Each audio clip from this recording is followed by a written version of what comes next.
Hi,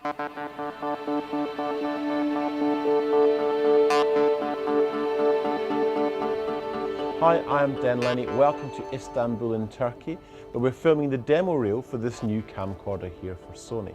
Now what I'm going to do over the next couple of days is take you on the shoot with me, and along the way give you some tips and tricks to help you improve your shooting.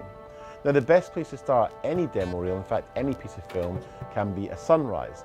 Now you don't always get the sun going straight up into the sky with that classic look, but don't be disheartened, because actually what you can get, even with a morning like this where there doesn't appear to be a fantastic sunrise, using the 20x zoom lens on this camera, you can zoom right into details in the back of shots and get some really nice golden skies. And another little tip, if you're finding you're struggling with light early in the morning, try setting your shutter speed to 25 frames.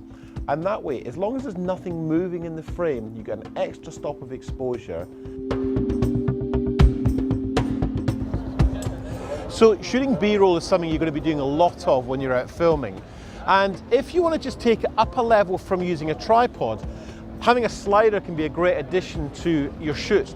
And what I'm able to do is then add some movement into some of the generic shots that we'll take on location. And it's very important when you're looking to create movement in a frame, if it's a slide like this, that you put some sort of foreground detail into the shot. And it can be as simple as just using a railing here. So you get a camera at a certain point, and as there's foreground activity in the cruise ships, I can just push the slider along, and you suddenly get a much more interesting frame.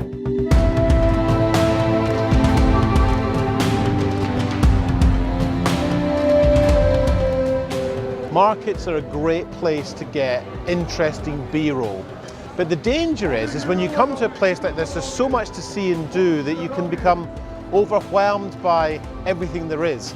So in this situation, what you want to do is build up a bit of a rapport with a market trader. So you start further back and start shooting some, generic wide shots. And then if you kind of get a good positive response, you can move a bit closer in. And again, this setup of a small camera with zoom built in, you don't have to change lenses. You can easily go from wide shot to tight shot. And as you get the kind of acceptance of the stall owner, you can get in closer and closer and closer.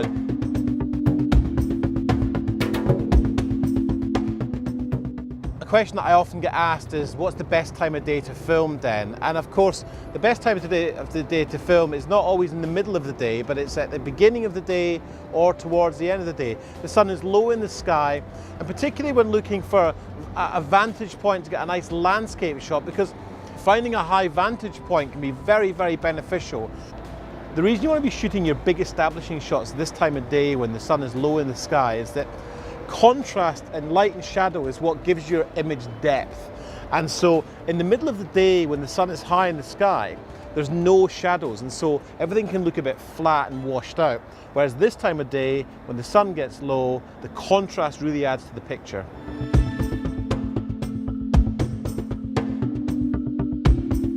So we couldn't make a film in Istanbul without going on the Bosphorus. To give the film some dynamism, we want to be on the water looking back at land, as well as being on land looking at water. So a couple of tips for shooting on the water: not a place for a tripod. Using the active steady shot function, make sure your camera's set to that. Use the eyepiece to brace against your face, get a good solid, handle on the camera, and brace yourself well on the boat. So the big challenge when you're shooting boat to boat is communicating with the two boats to make sure that you get the boat in the position you want. And what we've just done, we've just literally finished with the last patch of sun. There's a streak on the water, and the challenge is making sure that both boats can be in the right position. So you join me as we started using the big sun, the big light in the sky. Now we're looking at a sunset, and really the secret to sunsets are making sure you get there with a good half an hour to spare before sundown, and then just let it happen in front of you. The long lens on this camera really helps to punch in tight, and we've got some glorious shots of the sun here. I hope you've enjoyed and learnt some things along the way, and I hope you enjoy the film.